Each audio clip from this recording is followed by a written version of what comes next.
So the functional movement screen looks at movement patterns, particularly 3 complex movements,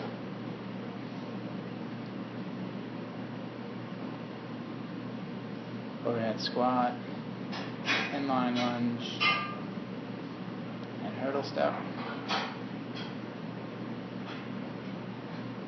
And then 4 secondary movements: straight leg raise,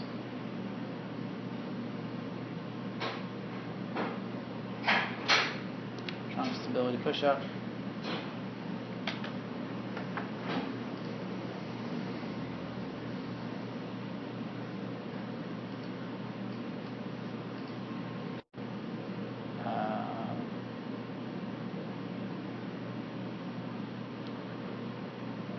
shoulder movement test,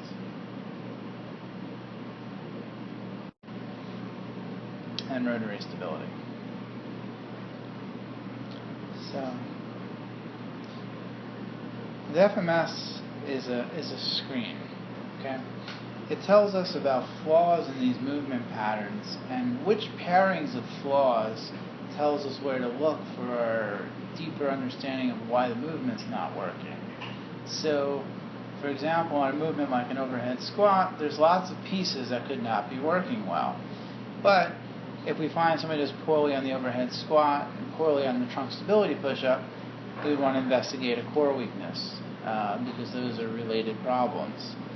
The power of the FMS is it's very highly repeatable. It's scored from 0 to 3, where 2 is the normal range of motion and 3 is outstanding and 1 is stuff we need to work on. And by really having this tool to figure out which patterns are most important, we can get people to work on the individual problems that they're having and even show them that there is a problem. In addition, it works as a nice measuring tool to see improvement. You can work a lot of mobility exercises, but how do you know if you're actually getting any better? Because the scoring is so repeatable, we can see if your scoring is going up or not. Another nice thing about the test is there's a lot of unilateral movements, such as the rotary stability test, the shoulder test, the straight leg test. We're looking for differences between the left and right. Differences usually lead to injury, and so when we find them, it gives us an early warning sign that, hey, maybe you shouldn't be playing lacrosse if you have a 1 and a 3 on your straight leg raise, and it allows us to even that out. Finally, it gives us an algorithm on what to address. There are certain movement patterns that are more important in terms of fixing first than other ones. The last one really is the overhead squat. It requires good, posterior chain mobility, good trunk recruitment, good shoulder mobility, good. It doesn't really require rotary stability because that's unilateral, but it requires these 3. So if we got a 1 on the overhead squat, one of these is probably not going to be very strong. If they all are strong, then we know it's one of the minor other factors that could cause the overhead squat not to work, such as ankle mobility, right? My posterior chain mobility may be great, my core may be great, my shoulders might move, but my ankles are not moving well, my squat's not going to look great. And so it gives you the kind of the remaining pieces to target what is a real problem. So in this way, it kind of gives us like a blueprint on what to look at.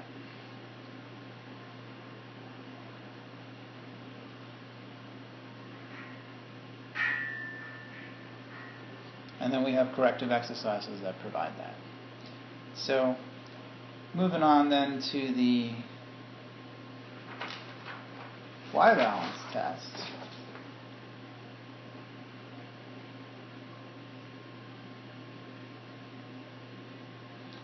The Y balance test basically forces the body to balance in its extreme range of motion, both in the legs and in the shoulders, mostly upper body.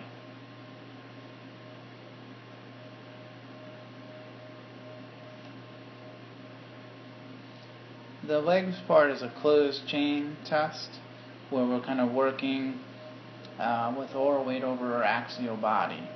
And we're basically pushing our hip range of motion to the max in 3 different directions, and then we do that on the left side. There's been countless, maybe 20 or so university studies that have measured people's range of motion relative to their leg length.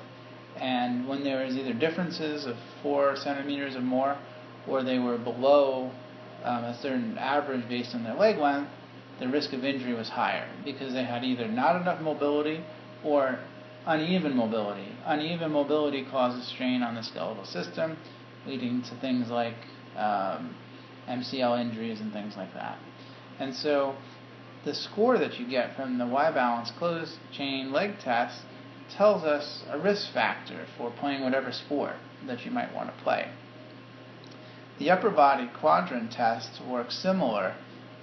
Instead of doing legs, though, we're basically going to slide our hand out in 3 directions.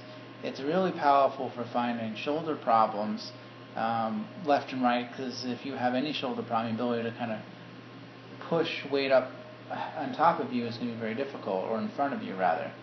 With the upper body test, it also focuses a lot on core recruitment. There's a for most people, a high minimum to kind of control your body as you push your arm in different directions without losing balance.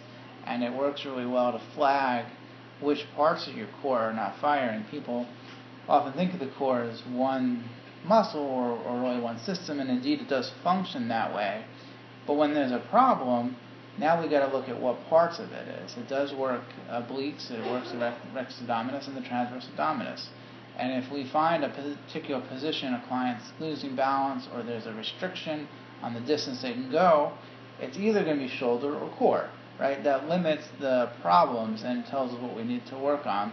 And it's very reliable in terms of being repeatable.